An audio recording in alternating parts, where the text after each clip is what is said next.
희망의 노래라는 주제로 신명기 31장 14절에서 23절까지 말씀을 함께 나누고자 합니다. 제가 신일교회에 부임한 지 벌써 3개월째가 되고 있습니다. 3개월을 생각해보면 새로운 사역지, 새로운 성도들, 새로운 시작에서 많은 일들이 저에게는 늘 항상 도전이고 배움이었습니다. 이게 반복되지 않더라고요. 매주가 다르고 매달이 다르다는 느낌이 있습니다. 새로운 일을 할 때마다 이 서툴고 부족함이 사실은 드러나는데도 불구하고 하나님의 일을 할 수 있다라는 그 감사가 사실은 3개월 동안 제 삶 가운데 고백되는 고백이었습니다. 그런데 제가 이 신일교회를 부임하고 새로운 사역을 시작하기 이전에 저도 이전에 사역했던 교회가 있습니다. 5년 동안 사역했던 그 교회를 떠나고 벌써 3개월, 4개월 정도가 되었습니다. 오늘 설교를 준비하면서 문득 그런 생각이 들었습니다. 나는 그 이전 교회의 성도들에게 어떤 존재였을까? 내가 떠난 후에 나는 어떠한 평가로 그들이 나를 말하고 있을까라는 생각이 사실은 오늘 말씀을 준비하면서 생각이 들었습니다. 당신이 떠난 자리는 아름답습니다라는 이 광고 카피의 문구처럼 떠난 이가 머물렀던 그 자리가 얼마나 아름다웠는지는 떠난 사람은 모르지만 남은 사람들의 말과 그들의 추억 속에서 분명히 남을 것입니다. 그래서 말씀을 준비하면서 스스로 바라오기는 저 역시도 제가 머물렀던 그 자리, 떠났던 그곳에서 나를 향한 평가가 사실은 유종의 미, 끝을 잘 마무리하고 떠났다라는 좋은 사역자의 이미지로 저는 남고 싶다라는 바람이 들었습니다. 유종의 미, 있을 유, 마칠 종, 아름다울 미, 끝을 잘 마무리했다. 성도 여러분, 오늘 말씀에 사실은 이 유종의 미를 거두고자 하는 이들이 등장을 합니다. 신명기는 인생의 종지부 이 선에 서 있는 노년의 지도자 이 모세가 죽음을 앞두고 한 일련의 고별 설교의 메시지를 담고 있습니다. 이번 주 신신당부하신 말씀이란 주제로 이 주일 설교를 통해서 들은 것처럼 거듭 또 거듭 하나님께서 모세를 통해 강조하셨던 하나님의 말씀이 신명기를 통해서 등장하고 있고 다시금 그 말씀을 통해 설교하게 하셨다라는 것이요. 단지 다른 것이 있다면 그 대상이 모세가 이 가나안 땅 이 직전의 모압 평지에서 출애굽했던 1세대가 아니라 2세대를 향해서 했던 말씀이라는 것입니다. 현재 1세대는 갈렙과 여호수아 그리고 모세를 제외하고는 다 죽은 상태인 겁니다. 그래서 이 모압 평지의 설교는 이 과거 하나님과 이스라엘 관계를 회고하는 반성 속에서 하나님을 따르면 축복을 받을 것이고 과거의 조상들과 같이 하나님을 버리면 너희는 저주를 받을 것이라는 아주 강력하고도 명료한 메시지가 담겨져 있는 것이 신명기의 말씀입니다. 그러면서 모세는 이 세대에게 과거의 부모 세대가 실패했던 그 역사를 통해서 배워서 이제는 하나님 앞에 철저하게 순종하고 그 순종으로 말씀을 지켜 살아가야 됨을 신명기를 통해서 말씀하고 있는 것입니다. 그래서 신명기를 크게 이 5개의 단락으로 이제 동심원 구조로 나눠보게 되면 이렇게 됩니다. 첫째는 1장에서 4장까지는 과거의 역사의 회고를 담고 있습니다. 그리고 4장과 5장은 하나님과의 언약 맺음에 대한 확인인 것입니다. 세 번째로는 언약의 조항으로 6장부터 28장에 나와 있습니다.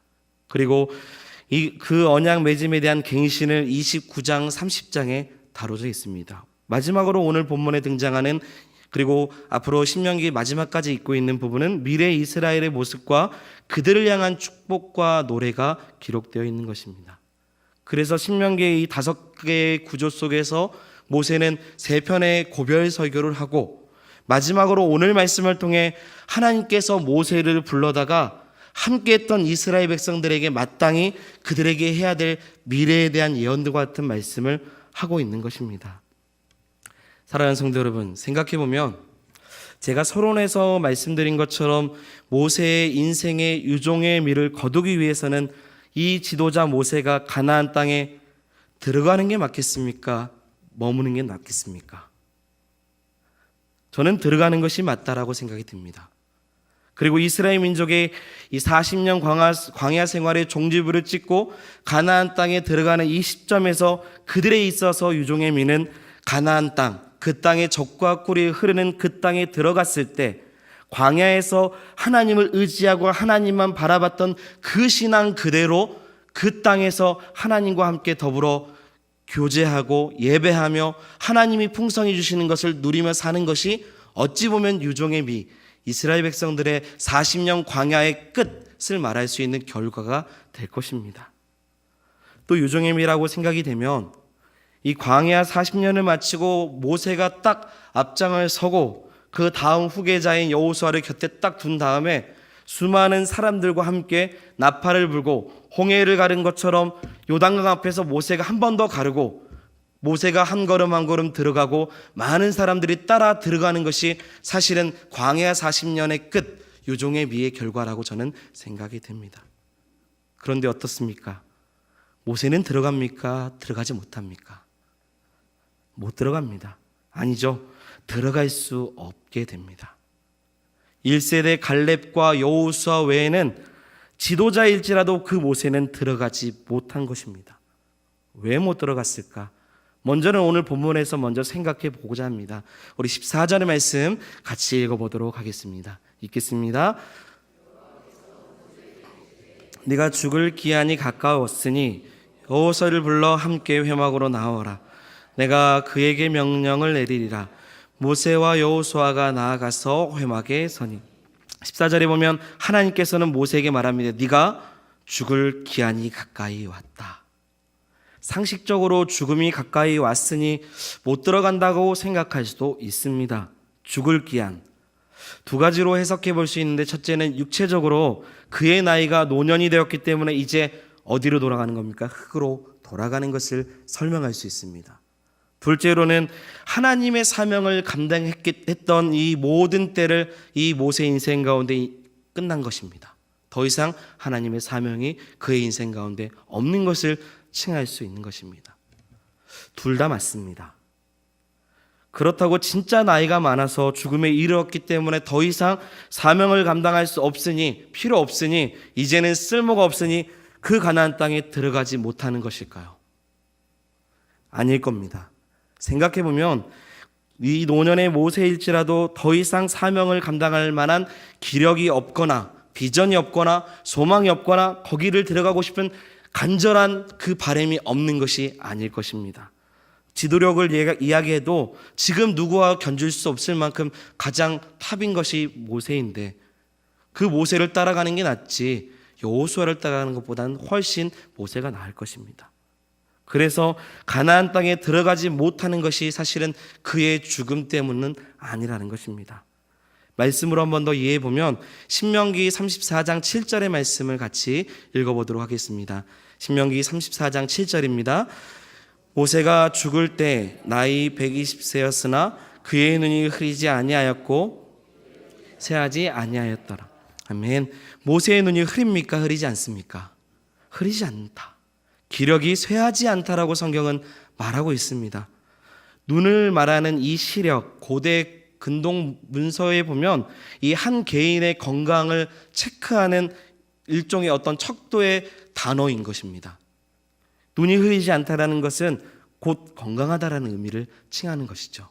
그리고 기력이 쇠하지 않았다. 여기서 쇠하다라는 말은 히브리어로는 나스라는 단어를 쓰는데 의미는 말랐다라는 것입니다. 말랐다. 그런데 오늘 말씀에 쇠하지 않다. 그 말은 마르지 않다. 습기가 가시지 않은 상태. 유대 주석가 이븐 에스라는 이 문구를 이렇게 표현했습니다. 그는 주름진 얼굴을 가지지 않았다. 그렇게 주석을 했습니다. 120세, 보톡스를 맞은 것도 아닌데 그는 주름이 없다라고 평가를 하고 있는 것입니다. 정리하면 모세는 120세였지만 건강하고 주름진 얼굴을 가지지 않는 힘이 있는 사람으로 표현한 것입니다. 그러니 유종의 미를 거두기 위해서 가나안 땅에 들어가는 것이 그의 건강과 그의 나이가 문제가 되는 것은 아니라는 것입니다. 그리고 처음 하나님께서 이 모세를 출애굽할 때 이 과정 속에서 모세를 지도자로 불렀을 때 그의 나이는 80세였습니다. 성경에서 나오는 10대, 20대 선지자들, 왕들을 생각해보면 모세의 나이는 이미 늦은 나이인 겁니다. 그리고 나서 40년 동안 이 출애굽 과정 속에서 그는 온갖 고생을 하고, 우리가 출애굽기와 민수기를 보면서 봤던 것처럼 이 모세는 부귀영화를 누리지 않습니다. 그만큼 하나님의 백성들을 인도하는 일에 있어서 그들이 원망할지라도, 그들이 불평할지라도 지도자 모세는 그들을 끝까지 끌고 나가는 것입니다. 중간중간 이 모세를 죽이려고 했던 이들, 오히려 모세의 지도력의 자질에 반군을 들고 나오는 이들, 그들 앞에서도 여전히 그는 하나님의 귀한 사명을 끝까지 마쳤던 것입니다. 그런 걸 생각해 보면 하나님의 사명을 잘 감당했던 모세는 아직 나이도 건강도 기력도 이 가나안 땅에 들어가지 못할 만한 이유가 없는 것입니다. 오히려 제가 생각하기에는 가나안 땅에 들어가서 그의 지도자였던 자리를 그 가나안 땅 가운데 내려놓고 그 땅에서 죽음을 맞이하는 것이 더 유종의 미라고 생각해 볼 수 있는 것입니다. 그런데 유종의 미를 거두지 못하고 모세가 들어가지 못했던 것입니다. 왜 들어가지 못했을까요? 여러 가지 해석이 있지만 우리가 잘 알고 있는 것처럼 대표적인 해석은 이 모세가 혈기와 이 교만했기 때문이라는 것입니다. 이미 민수기 20장의 말씀을 통해 읽으면서 쭉 오셨던 것처럼 8절에 보면 이 무리바에서 하나님은 반석에게 명령하여 물을 내라라고 말씀하셨습니다. 그때 이스라엘 백성들이 말도 안 되는 탈옥과 언행과 또 모세를 향한 여러 가지 일들을 통해서 이 모세가 너무 화가 나서 그들에게 말하는 거죠. 너희 반역한 자들아, 우리가 너희를 위해서 이 반석에서 물을 내랴 하고 모세가 그의 손을 들어 그 지팡이로 반석을 몇 번 칩니까? 2번을 칩니다. 그것이 민수기 20장 10절과 11절에 나옵니다. 결국 가나안 땅의 유종의 미를 이루지 못하는 것은 실제적으로 이 물을 내는 것이 자신 것처럼 교만을 부렸기 때문인 것입니다. 반석에게 명령하라고 했지만 그는 직접 치는 행위를 통해서 하나님의 거룩하심을 나타내지 못한 연고로 가나안 땅에 들어가지 못하는 것입니다. 시편 106편 32절 33절은 모세가 그의 입술로 망령되어 말했기 때문에 그가 가나안 땅에 들어가지 못함을 설명하고 있습니다. 결국 모세가 가나안 땅 앞두고 죽음의 기한에 가까웠는데 그럼에도 불구하고 그 땅에 들어가지 못한 것은 하나님 앞에 불순종했던 결과였다는 것이죠. 이 사명의 종지부가 된 것은 여전히 그의 인생 가운데 하나님 앞에 교만했기 때문에 그 한 번의 사건을 통해서 하나님은 들어가지 못하게 하신 것입니다. 사랑하는 성도 여러분, 우리 하나님은 예외가 없습니다. 수많은 업적과 능력을 보여줘도 하나님 앞에 교만하면 그 순간 모든 것은 끊어지게 되는 것입니다. 이것이 유종의 미를 이루지 못하는 모세의 삶, 그 삶을 볼 수 있는 것입니다. 그렇다면 이제 가나안 땅에 들어가는 이스라엘 백성들의 모습을 한번 생각해 봅니다. 40년 광야 생활했던 이스라엘 민족은 어땠을까요? 광야 생활을 청산하고 유종의 미를 거두기 위해서는 가나안 땅에 들어가서 젖과 꿀이 흐르는 그 땅에서 풍요롭게 살기만 하면 되는 것입니다. 그런데 오늘 16절 본문에는 이렇게 말하고 있습니다. 우리 같이 16절 말씀을 읽어보겠습니다. 또 여호와께서 모세에게 이르시되 너는 내 조상과 함께 노려오니와 이 백성은 그 땅으로 들어가 음란히 그 땅에 이방 신들을 따르며 일어날 것이요 나를 버리고 내가 그들과 맺은 언약을 어길 것이니. 아멘. 하나님은 이 모세가 가나안 땅에 못 들어가게 하셨는데 이스라엘의 미래도 어둡다라는 사실을 말씀하고 있는 거죠. 모세야, 너는 너의 죄로 인해서 가나안 땅에 못 들어간다. 그리고 이 백성은 젖과 꿀이 흐르는 그 땅에 들어갈 것이다. 그건 약속이니까요. 들어갈 것이다. 하지만 그 땅에 들어가서 그들은 이방을 따를 것이고 하나님을 버릴 것이고 언약을 어길 것이라고 오늘 16절은 말하고 있는 것입니다. 모세의 체면을 좀 생각해 주시면 감사한데, 본인 못 들어가는 것도 창피한데 지금 하나님은 이스라엘 백성들의 미래가 절망이고 하나님을 떠나는 인생임을 말씀하고 있는 겁니다. 이 부분을 저는 곰곰이 생각을 해보게 됐습니다. 모세, 하나님 이렇게 말씀했을 때 모세의 마음은 어떨까? 기분이 어떨까? 이스라엘 백성들에게 하나님이 나에게 가르쳐줬던 이 말씀을 선포해야 되는데 그 선포할 때 이 모세의 심정은 어떨까라는 생각이 들었습니다. 제가 모세면 이렇게 생각해 볼 것 같아요. 하나님, 어찌 이렇게 되는 겁니까? 제가 가나안 땅에 들어가지 못하는 건 저의 죄 때문인 걸 알겠습니다.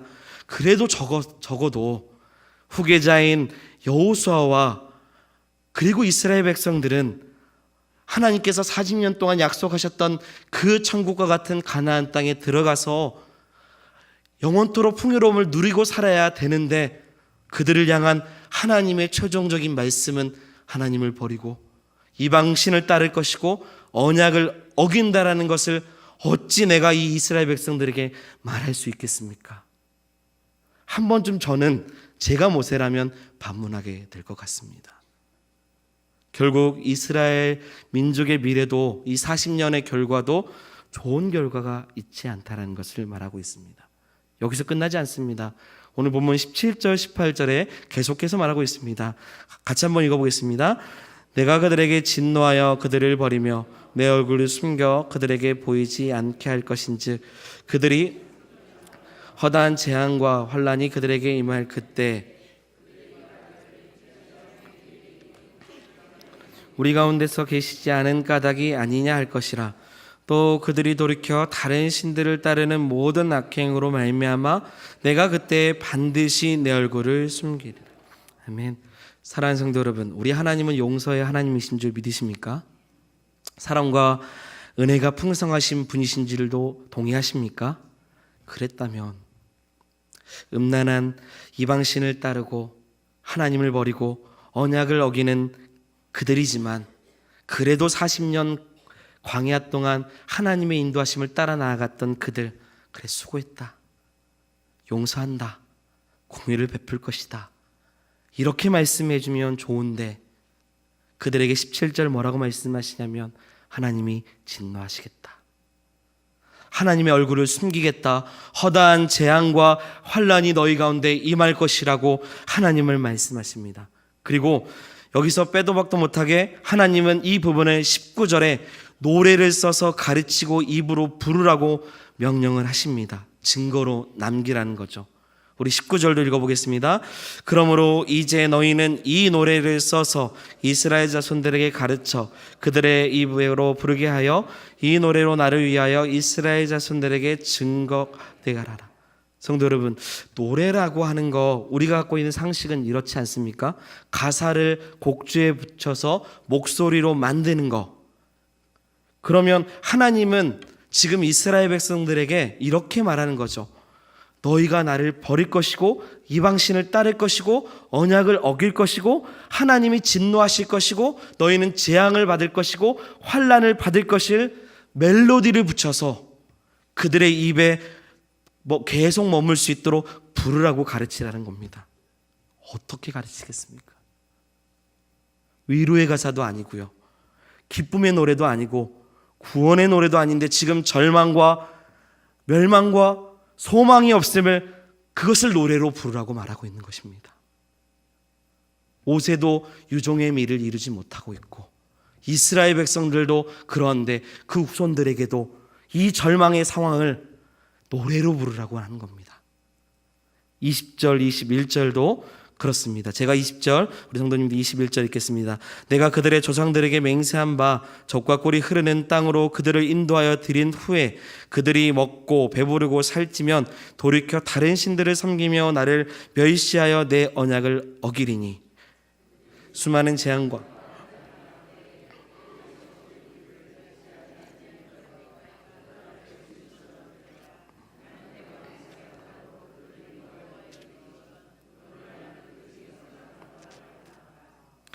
이제는 먹고 배부르고 등 따시니 하나님을 버리고 다른 신을 섬기고 이제는 하나님을 멸시하고 언약을 어겼다라는 것을 노래로 가르치라고 하고 있습니다. 더불어서 여기서 멸시하다라는 것은 나츠라는 히브리어를 씁니다. 뜻은 비웃음으로 거절하다, 비웃음으로 거절하다, 곧 하나님이 먹이시고 입히시고 은혜와 사랑을 베풀어 주셨는데 감사하지 않고 오히려 비웃고 거절하고 있는 너희들의 그 모습, 모든 것을 풍요롭게 주신 하나님의 은혜임을 너희들이 비웃고 있는 그 모습을 너희 후손들에게, 너희들의 치부를 지금 노래로 가르쳐 그들에게 부르라고 말하고 있습니다. 그들의 자손들에게 21절에 보면 잊지 아니하도록 노래로 부르라고 말합니다. 성도 여러분, 모세의 인생 끝도, 이스라엘 광야의 40년 끝도 결국 1세대도 불순종으로 죽었는데 2세대마저도 그 땅에 들어가 하나님을 멸시합니다. 하나님을 버리고 하나님을 떠납니다. 미래가 없습니다. 소망이 없습니다. 희망이 없습니다. 이것을 노래로 지어서 지금 부르라고 말합니다. 성도 여러분, 어떻게 우리가 할 수 있겠습니까? 그들이 어떻게 이것을 부를 수 있겠습니까? 저라면 이 노래 못 부를 것 같습니다. 마치 제가 예를 들어서 이렇게 생각해 봅니다. 저희 아들이 하나 있는데 4살입니다. 그 아이가 초등학교 6년, 중학교 3년, 그리고 고등학교 3년을 마치고 이제 대학에 갑니다. 대학까지도 열심히 생활을 잘했습니다. 학교 다니면서 우여곡절 많은 일들이 있었지만 그래도 나름대로 많은 시간들의 교육을 받고 이제 취업 앞에 딱 있는 겁니다. 사회의 첫 시작의 문을 딱 열고 나갈 때 제가 그 아들에게 말하는 겁니다. 온유야, 열심히 했는데 포기해라. 지금 시대는 M4 세대야. M4 시대야. 연애도 포기, 결혼도 포기, 출산도 포기해야 돼. 아빠도 내 집 마련 못했는데 너도 네 집 마련하는 거 어려워. 포기해. 인간관계 포기해. 꿈도 포기해. 희망도 포기해. 뭘 더 포기해야겠니? 네 인생 다 포기해. 나름대로 광야 40년, 글쎄요, 저는 제 상황과 이렇게 비유한다면 맞지는 않을 수도 있지만 같은 상황은 아니지만 제가 모세로서 아버지의 입장이라면 40년 동안 그렇게 가나안 땅, 젖과 꿀이 흐르는 그 땅을 가고자 했던 그에게 그곳에 들어가도 너는 미래가 없다. 소망이 없다. 환난뿐이다. 재앙뿐이다. 말할 수 없을 것 같습니다. 그런데 이게 우리의 미래 같기도 합니다. 이 땅을 바라보는 다음 세대를 향한 우리의 미래 같기도 합니다. 그런데 하나님은 이 모세에게 명령하십니다. 가르치라고요. 그리고 모세는 그 명령에 수행합니다. 우리 22절 말씀 읽어보겠습니다. 그러므로 모세가 그날 이 노래를 써서 이스라엘 자손들에게 가르쳤더라. 아멘. 여기서 가르쳤다라는 말은요, 단순히 교훈적으로 의미하는 게 아닙니다. 이 단어가 주고 있는 힘은요, 지속적으로 습관적으로 어떠한 이 사실을 가르쳐서 완전히 그 명령대로 교훈될 수 있도록 가르치라는 것입니다. 이렇게 생각해 봅니다. 이게 묵상해 보면서 아직 일어나지도 않았는데 왜 이렇게 가르쳐 지키라고 할까? 아직 행하지도 않으셨던 일인데 왜 가나안 땅에 들어가지 않은 이 이스라엘 민족이 혹시 달라질 수도 있는 거 아닌가? 오히려 이전보다 하나님을 더 경배하고 하나님 앞에 온전하게 엎드릴 수 있는 것은 아닌가? 왜 이미 일어나지 않는 일들을 절망 속에서 가르쳐 노래하라고 부르라고 말했을까? 그리고 왜 오늘 설교의 주제는 이렇게 절망을 말하는데 희망의 노래일까? 누가 봐도 희망이 안 보이지 않습니까? 왜 하나님은 미래에 일어나지 않는 이 절망적인 이 사실을 이스라엘 백성들에게 가르쳤던 것일까요? 성도 여러분, 답은요, 제가 그냥 묵상해 보면서 나온 답은 사랑하시기 때문입니다. 답은 단 하나, 하나님이 그들을 사랑하시기 때문에. 이 노래가 절망의 노래, 소망의 노래가 절망의 노래, 소망이 없는 노래, 희망의 노래가 아니고 하나님의 그 사랑이 담겨져 있는 애절함이 나타나는 노래로 저는 묵상하게 되었기 때문입니다. 하나님은 다 아십니다.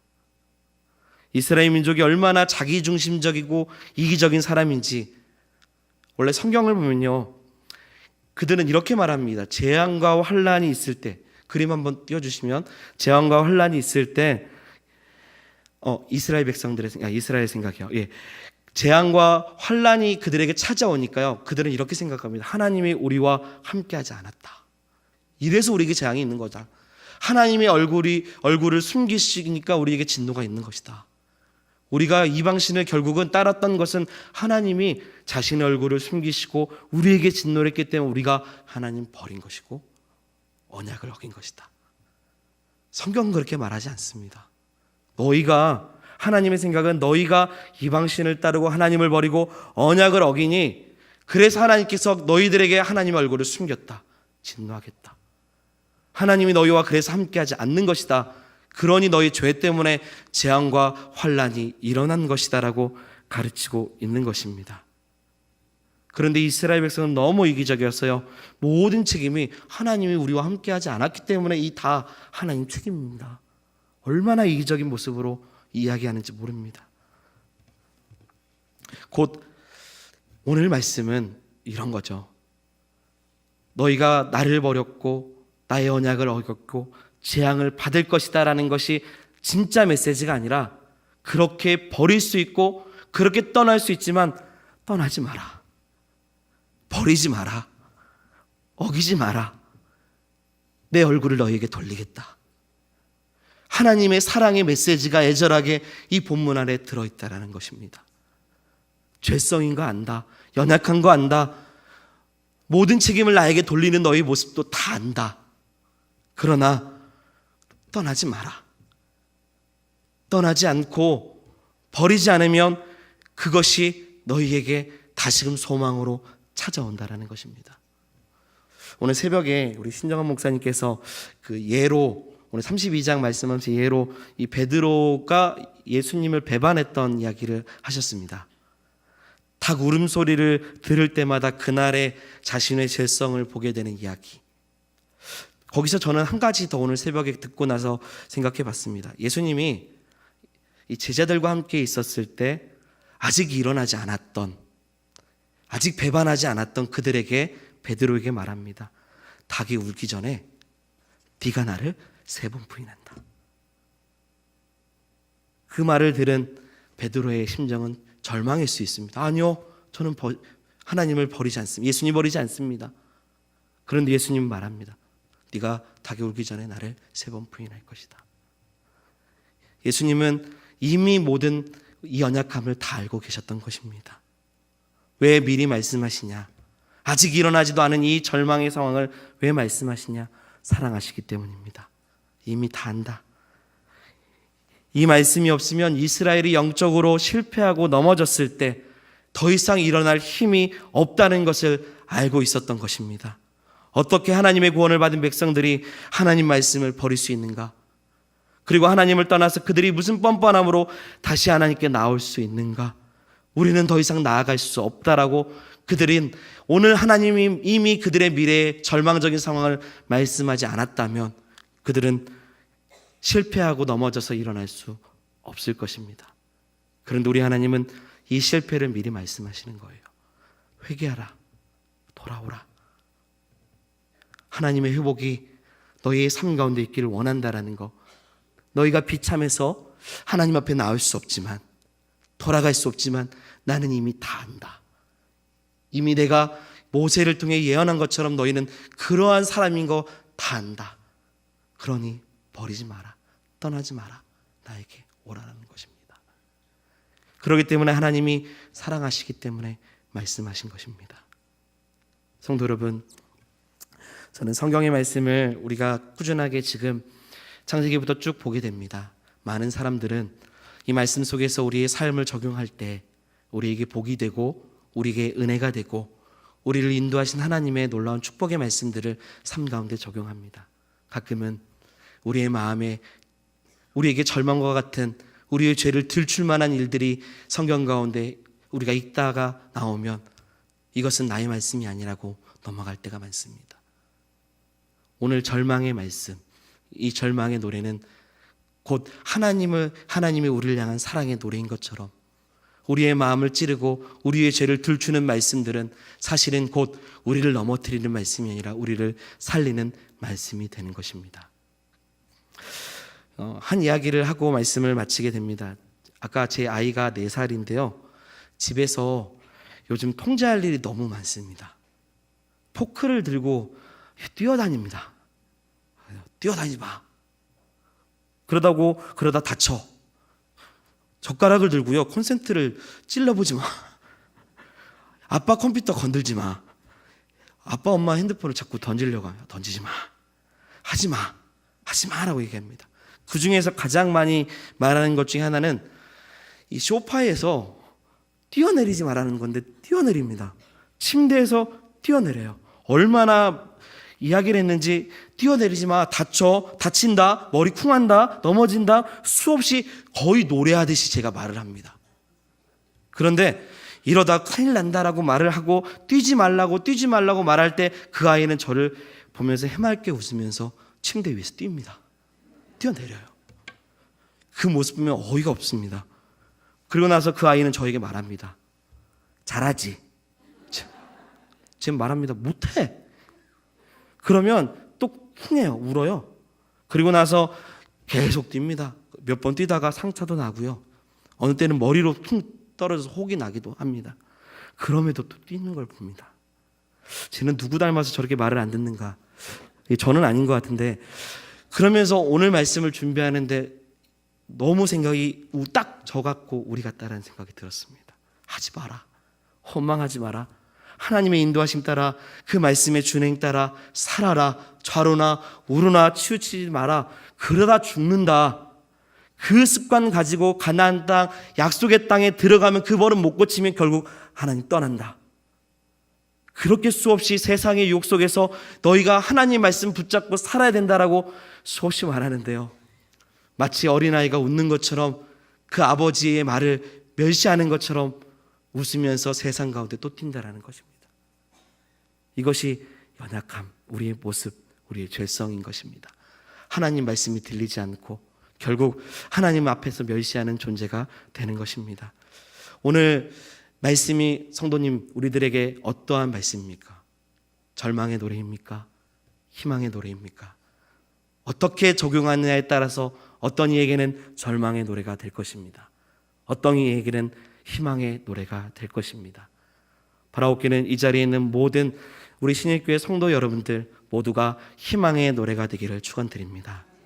그리고 오늘 말씀의 가장 핵심으로 저는 생각되는 것은 마지막 이 말씀 읽고 마치도록 하겠습니다. 32장 39절. 저 나름대로의 이 31장과 32장의 결론, 이것이 진짜 하나님 아버지의 마음 그리고 희망의 노래가 될 수밖에 없는 이유구나 하는 것입니다.